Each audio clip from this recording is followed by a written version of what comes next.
like just like semi-decent quality. Mm-hmm.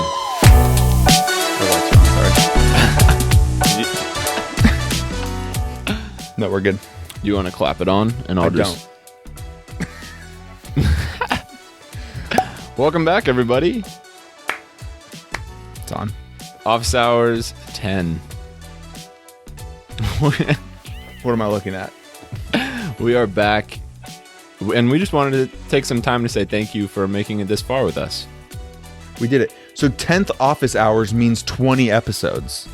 Think about that, Nick. Yeah, it does. You didn't even think about that, did you? No, I don't know multiplication. Good thing it's addition. So 20 episodes in, we've talked to multiple professors. 10 professors. We've done some side videos, which have been really fun, which we'll keep pumping out. But Brennan, how has this been for you? I'm learning so much from like doing this whole thing, like the production of a podcast, and also from the professors. It's like a win-win-win. It is. It is 3 wins. It's 3 wins because, you know, the transitive property of multiplications, 2 wins is a third. It is. Associative property. Mm. You know? Yes. I'm just going to go with you on that. You know, sine, cosine, and tangent, you know. 3 wins. 3 wins. So 20 episodes, 3 wins, 2 guys. It's a binomial. People will get it. Yeah. So, yeah, no, it's honestly been super fun. Like, it's just look at us. Hey, Nick, it is super fun. Look at us. Oh, Paul. And we have some exciting guests coming very soon. And like as this is gonna keep progressing, we're just gonna keep pumping out content. We might get a little freaky in 2021. We might try some new stuff. We're going to continue to try new stuff. We've been trying new stuff. It will continue. Yeah, it will. And there will still be a consistent episode every 2 weeks. The interviews are going to stay consistent. Yeah. The side episodes they're going to be a mystery all the time. Whatever we feel like doing. Yeah. It's our channel, Nick. It is. It's the people's channel, Brennan. Well, it's our channel because of the transitive property. It's the people's channel. People, it's your channel. Okay, so our last long-winded. We just wanted to say thank you, pretty much, for the following us, listening, and if you like what we're doing, I guess, then just keep listening. we don't need much. No, here's a serious moment. People need to realize, like, okay, first and foremost, the audio version of this, where most of our listeners come from through the podcast apps. Mm-hmm. Is fantastic. I would really appreciate a subscribe if you're listening to this, and maybe even a review. If you think that we're at least doing a decent job podcast, like with our episodes, I'll even take a 4-star review. It doesn't have to be 5. I'm not going to be greedy. Yeah, but you could say this is a decent podcast. Yeah, just be like, hey, 4 out of 5. Like, I respect that. Like, it's honesty. 5 would all be great, but I'm not going to pressure anybody. Don't give me 3 though. If you're going to do 3, just don't even do it. Yeah. Don't waste your time. Yeah. Don't waste my time. Or if you're listening to this on YouTube and you're not subscribed to the channel, I mean, that's a serious consideration. Like, we need to be concerned about that if they're not subscribing. Yeah. So 1 click away. 1 click away. I mean, come on. All right. Now down to business. Our most recent episode. It was awesome. It was great. Yeah. Great to reconnect with a past mentor that I had and hear his take on mentorship and his research. Do you want to remind everybody of who the guest was? Our guest was Malik Boykin, Dr. Malik Boykin. He's a professor at Brown University. Shout out to getting our first Ivy League guest. He was amazing. Yeah. And yeah, like you said, we talked about mentorship. We talked about bias and algorithms. Mm-hmm. We talked a little bit about his story, and we were able to get some pretty interesting context on how he came to the role he's in. And yeah, I think it's so interesting. Like I pointed out kind of in the interview, the conversations that we had, like, it's so fascinating to hear how full circle people's lives and experience come. You know, like you go through something when you're younger, you do another thing, your next project gets so closely tied in, and he's just so knowledgeable about the topics that we discussed. And it's fascinating. And I love like picking our guest's brain. And I thought that he had some really cool insights to share. Yeah. One thing that I remember I told you like right after the interview that I wish I would have asked, which I think is something I'd like to get your take on. But I wanted to ask him, like, was there a huge value that he saw in waiting to go back to grad school? So he pursued music right after starting undergrad, but didn't finish, took some time off, and then came back to finish his undergrad, go to a master's program, and then complete a PhD program, and then now become a professor. And I feel like there is a huge value in waiting and then coming back to school when you're a little bit older, because I think there's just like people can have a better value and appreciation for learning. But what's your take on that, Brendan? So I'm going to look at this from I'm going to point out two key things that I think are happening that a lot of people experience. The first one is that his passion for music. He always had the passion for music, right? It was always his side thing. At one point it was his main gig. He was making money doing that, touring and doing shows like he was saying. But on top of that, there's also like a phase where he transitioned into like the academic and working world, academic as a student. And I think most people for a large majority of their life are constantly balancing both. I think the hard part is you can follow the more creative passions, I'll call them creative and intellectual. I guess I'll balance the two, using those two distinctions. You don't have to balance them when you're younger because you don't have maybe that intellectual one to push you from a monetary sense. Yeah, there isn't that monetary responsibility. Right. So hopefully. Right. Yeah. Not speaking to everybody's circumstances, but for the most part, I think a lot of people don't feel that they have to be pushed into a more cognitively stimulating subject matter at a younger age, whereas a lot of people are able to express creativity from an extremely young age. They get exposure to that, they find out what they like, and then they get to pursue that. So my answer to you is, if you're ready, if you've had exposure, if you understand what you're working towards, then you should do it. If you're not sure, then I think you need to go hit the real world, figure out what you want to do, or what you have at least a curiosity in, because you need the curiosity to drive your performance in that endeavor. So, clearly based on his story, him putting off some of the schooling at one point in his life and continuing to pursue music because that was a creative passion he knew that was in him, was the right move.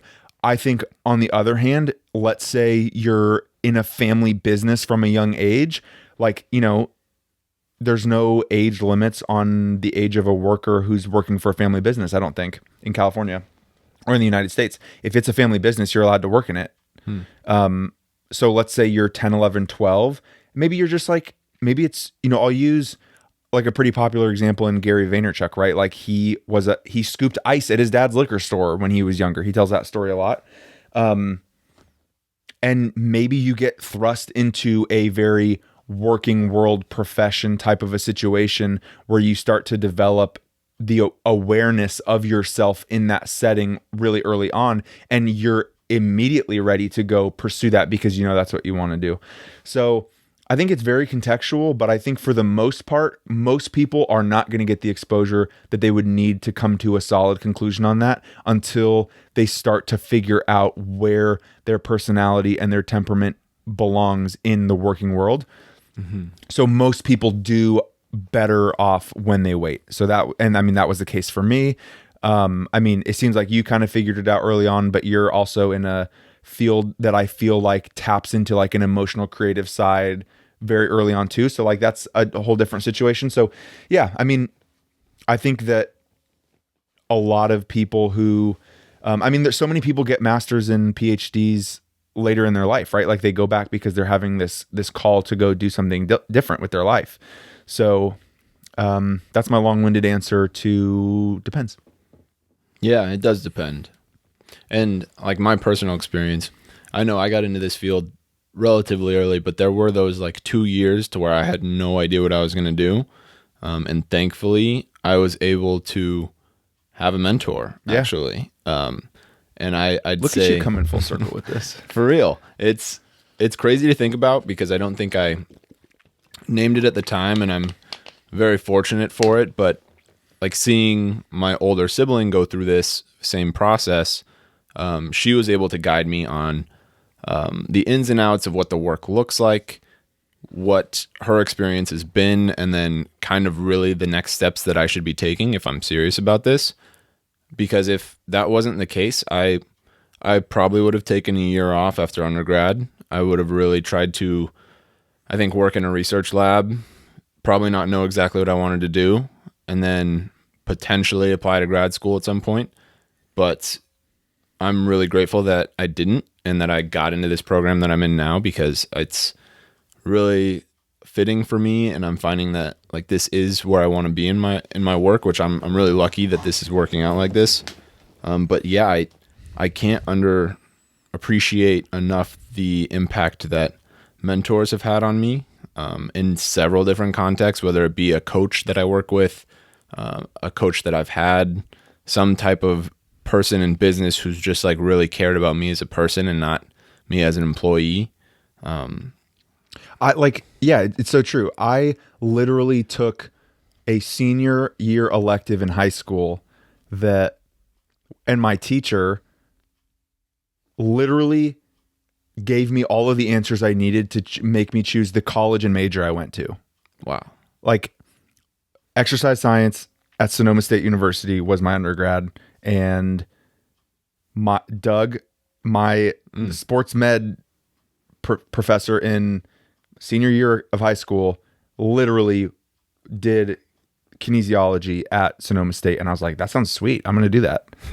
And like, even if it didn't follow through with it, like the impact of the mentorship and like, just like and it wasn't even like your traditional like mentor mentee relationship, but it was just like me seeing him be like a model of a good person and him enjoying what he does, and me having a little bit of a curiosity of the subject matter. There's so many things that went into me wanting to choose that.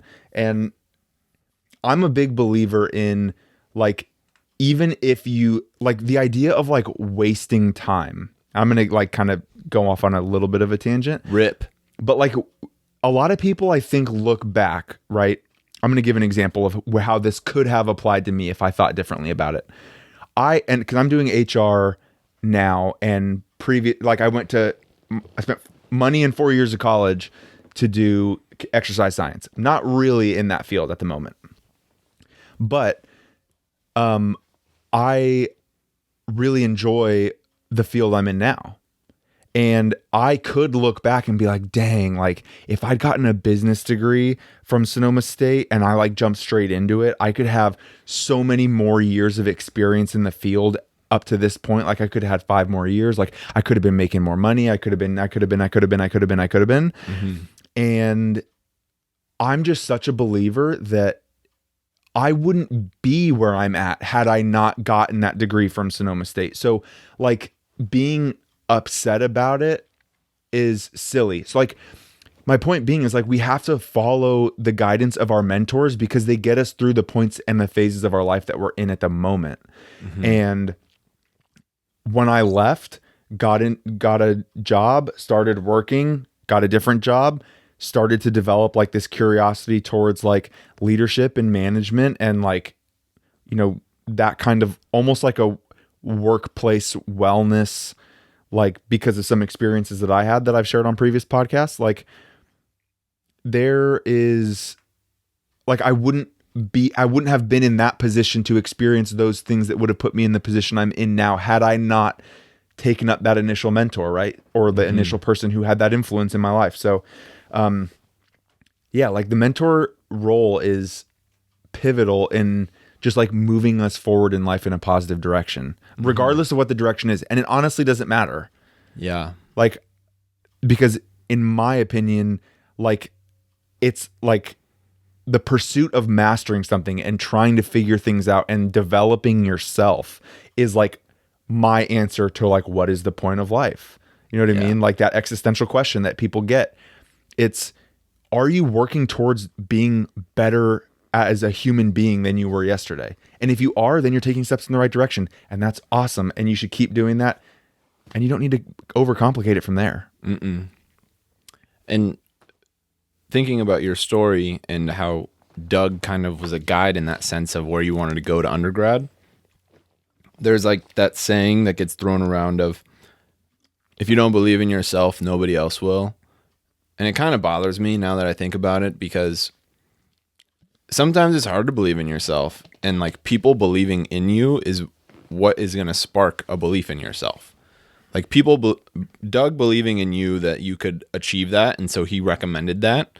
Like that's like, damn, okay, yeah, like I'll do this. Yeah. And if a mentor can offer that to you, like obviously you're going to have to work hard and believe in yourself in that process, but that like first bit is like a Kickstarter, and like that needs to be there. And I think with that, what I really liked about Malik's point about mentorship is that he didn't just say like, go seek out a mentor. Like he added like, give back. Like we can all be mentors in some way and teach people something from what we've done or what we've experienced. And like, yes, I know exactly what you're thinking. That famous quote, right? The human economy of kindness. It's beautiful. Yeah, it's true. And that's exactly what you're saying is like,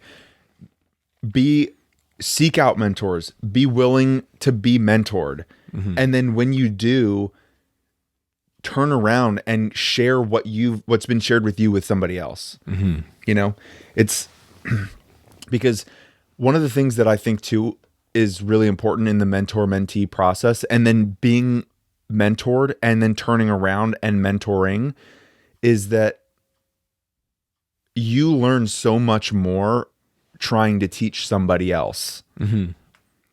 It's one thing to just like get a piece of knowledge or like have somebody believe in you and like doing that. But the minute you stop, it's like going from being a player to being a coach. There's such a different level of depth and understanding about yourself, about communicating with others, about how to get somebody from a spot like for me, I had a fairly similar circumstance to you where like I saw an older sibling go through a situation and I was like, cool. But where you said with your degree, I'm going to do that. Like this, I'm glad I got to see your experience. I went the other way. I was like, dang, I saw your experience. I'm not going to do that. And that was in my transition from playing basketball to going and playing volleyball. And in that, I had an unbelievable community of people within the Bay Area in the volleyball community who saw the potential in me to want to help get me from never having, aside from my mom being like a youth girls coach in the CYO, so like 7th and 8th graders, like where I maybe had been around the sport, like I'd watched the sport. So like there's some like visualization that probably impacted me in that sense. But aside from that, like I had such an impactful community of people who like saw potential in me and pushed me to like want to be better and continue to develop myself, and spent so much time getting me from a 0 to the level I was able to get to. So yeah, like that community and that mentorship and like turning around and like trying to give that experience that you were given to somebody else because you know the impact it had on your life. Yeah, like I tried to coach for a few years and I think that it was a really great experience. I also figured out that I'm like not a huge fan of that piece of the equation, but I did it for like 2 or 3 years, and I tried my best to like make it a great experience for the like guys that I coached. But yeah, I mean, it's an important part of, I think, just like being a human being. It is. And I think like with that, I think about like culture in general and like company culture, because I know that we've talked about that several times. And like when you're building a strong company culture or like a team, if you're in a really positive cohesion with your team, then the people who have been there before and have had positive experiences want the people who are coming next to have just as positive, if not better, of an experience. And so they're mentors, and they teach these people the right ways. They tell these people to be aware of these faults, and then they believe in them, and they show them the way. And it's just like a really good thing. And it's the seniors and the freshmen, right? Yeah. You know, on a healthy team, it's like the seniors like usually there's some kind of senior freshman, senior sophomore, like let's get this kid ready, like let's put some trust in him to like do things. Yeah, I think it's a really important dynamic in all team-based settings to like have the group of people who are going to help foster the development and all that of the other people. Mm-hmm. And it can go really well if it's really supportive, and there's going to be tough love, but like that's part of it, right? It's part of kind of life, and just understanding that there's going to be things that are really hard to face, but if there's a general like love behind it and a support that's coming from it, then it's going to be positive in the end. Mm-hmm. Okay, transition. Cool. I think mentorship, we've hit on it, and it's so important, and I'm fascinated to keep talking about this, and because I know it's going to come up a lot.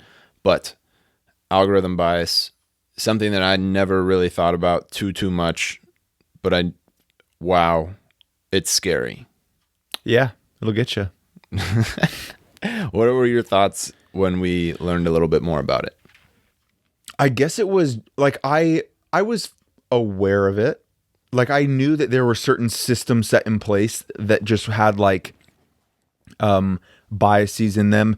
Like I mentioned specifically, like in some of the classes that I've taken, we learned about how they're present in the recruiting world, where like, I mean, the minute you have some kind of algorithm that's weeding people out of a hiring process, it's dicey, right? So like dangerous. You have to be aware of that stuff.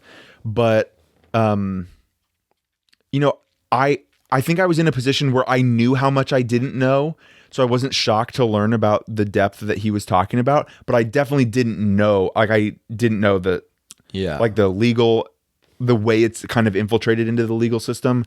So like, I'm sure like we could talk to 1,000 people and they're all going to be able to have like examples of where this algorithm bias is presented. Like, I'm not surprised, but man, like it's brutal to hear about like some of the injustices that happen because of these algorithms, and the people who program them don't realize that the biases that they carry, they program into these things. Yeah. It's really scary because the only way we're finding out about this is based on the negative results. Yeah. And like, yeah, it's cool to fail, but not when it's impacting so many people at such a wide scale. You know, some small flick on the wrist, it's like life or death. Right. And yeah, he was talking about Florida not allowing people to post bail. Yeah. Because of an algorithm that was unintentionally, but it was very directly like targeting groups that were already targeted, you know, in certain ways. Yeah. So I'm concerned. Like just the rapid increase of technology is awesome. It's amazing. I don't even understand like 90% of what's going on, but it's very concerning to know that it's like just being put in place and that it's causing a lot of systemic problems, and it's turning out that we're like putting band-aids on it later and we don't know how to solve the problem. Yeah. And like, I kind of came to that like realization in my questioning. I was like trying to figure out, like, I was trying to understand some of the things that go on, and then in the middle realize that like, oh, we're talking about band-aids. This isn't even the root problem. Like I asked a question about like how it can be fixed. Like how can we, but it's just like get better data, like by fixing the society. Yeah. And yeah, it's just crazy, especially as it's not funny. It's ironic because the algorithms in place, whether or not they're falling into this category of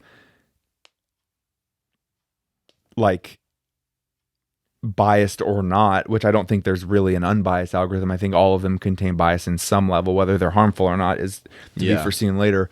But are the very things that are polarizing the society that is therefore creating more unreliable data. Yes. Yeah, our bias it was already there and it was already like affecting everybody, but now it's affecting everybody on a scale times a billion. Right. And yeah, because like the social dilemma stuff, the way that YouTube and Facebook and all the advertising happens, how they feed you the things that are more confrontational to your existing beliefs or that just continue to feed what you already believe. The way we're creating like these, basically like these facades in society where people think the world is a certain way and it's not. Yeah, like that's only going to create, like the minute you try and tap into a batch of data, it is in itself already a more extreme biased version of whatever was already existing. And this doesn't happen everywhere, but like we have to believe that in certain parts of the world and certain types of data we're collecting are being pushed to a more and more biased and extreme state because of the algorithms that are in place, which is then further damaging the algorithms. It's a circle. It's not a good circle. Because the data that we are then pulling from a further polarized place is creating an algorithm that is going to be put in place to create more polarization. Think about that. Can you solve this problem, Brendan? The sad thing is that like I just don't think it's solvable in the sense that we're not gonna write a piece of code to like fix bias. You know, I can't solve it. Somebody can, whether they're alive yet or not. You know. Yeah, it's like now that it's out there, it's out there. Well, and like I'll paint a bigger picture here on like what I think some of the issues with like trying to solve this are. Paint it. I think we just need to like reprioritize our society. Like, for example, like let's just figure out what the goal and the trajectory and a good solution is for climate change. Let's just figure it out. Like, are you trying to tell me that we cannot figure out climate change? That's kind of ridiculous. We have to be able to. What? But there's so many people that like don't think it's real. Like, what do we do about that? Right. And I think the answer is somewhere in we just need to hold people more accountable for like the facts, whether or not they have them or not. And I don't know who gets to decide that because that's a dicey role too. And like freedom of speech, like you can't, but. Well, no, I mean, I think we understand social media, they can cut off, they can ban you if you say that's right. Inappropriate things. Yeah. Anytime I get any kind of notification on my social media lately that just even remotely wants to mention health, there's a COVID disclaimer at the bottom. Oh, yeah. It's wild. Anyways, my point being, let's pick a few things that are really going to make the world a better place. And like, let's try and reframe, like, it's just the value system of the United States right now is so out of whack. Like people are just like buying shit and they're, you know, people like all the like health, like just because we talked about the COVID thing really quick right there, like the health thing. And we talked about it with Dr. Hoffman. Like, what are we doing? Yeah. Like, why is there so much back and forth, misleading, ridiculous data out there? Why is everybody going for silver bullets on how to lose belly fat? Why is everybody why is the FDA approving where can somebody go to just get the undisputed essentials of health? I mean, like nobody would know where to go. No. You want to trust your local influencer? Maybe you have a nephew who like has a good take on it. Like, I don't know, but that's the thing is like, nobody knows. There's no consistent place where people can turn for like, okay, if I want to do weight loss, like what are the undisputed things that I can do? Like, I don't want to hear somebody talk about vegan, carnivore, paleo, you know, keto, Whole30, whatever. Do them all. Do any of them. Do whatever you want. But it's a calorie deficit. And that's what Dr. Hoffman told us. It's like, but like, that is never a message because it doesn't make people money. Yeah, that's the problem. And the climate change thing. Again, to think that there isn't money wrapped up in the belief that climate change doesn't exist is silly, right? Mm-hmm. It's the, I can't remember if I think it's not proximity bias, but what's the bias where it's like you only reinforce your own biases by confirmation bias. Thank you. Yeah, it's just confirmation bias. They're reading. If you all you do is watch Fox, you're only going to get your political news from Fox. Mm-hmm. You're not going to understand that there's a whole nother side of the world out there. Yeah. So with people who have financial investments in climate change, like maybe look at all the evidence that the other side is claiming. Is there anything there? And look, like, really be honest with yourself. And if there is, like, well, fuck, just jump on the other side and like go make money from the other side. Plenty of money out there. Let's get this thing moving. Right? But like society's values is just like all out of whack. It's too self-serving and nobody really wants to like do the things that need to be done.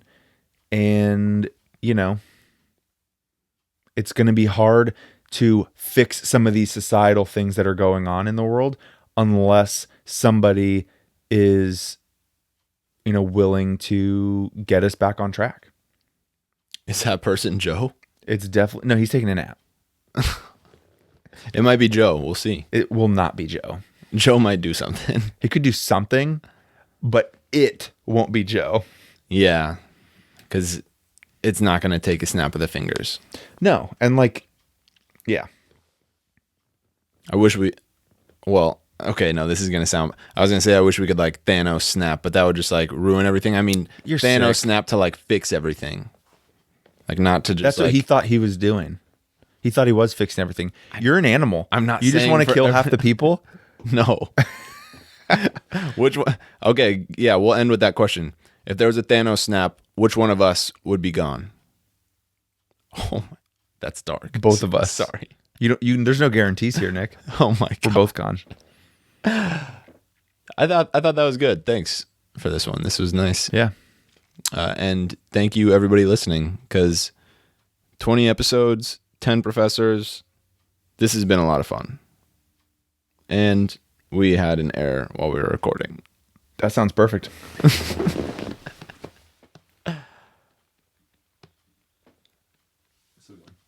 But it's still go. Little technical difficulty. We're going to let you be a part of that. It's going to be fine. Yeah. No. Not the audio. The world. We're going to be okay. That's some good optimism, Brendan. And here's the message of the episode. Thanks to Malik. Find a mentor. Be a mentor. Contribute to the economy of kindness. And just check yourself on your biases. If you feel like you're going into something with some preconceived notions, tear down your walls and be open to being new and unfamiliar with something and learn from somebody else. Learn. Thank you so much, Dr. Boykin. Amen. Amen. See you, Brendan. Okay, now I'm going to go on like kind of an hour monologue about my take. Just kidding. See you, everybody.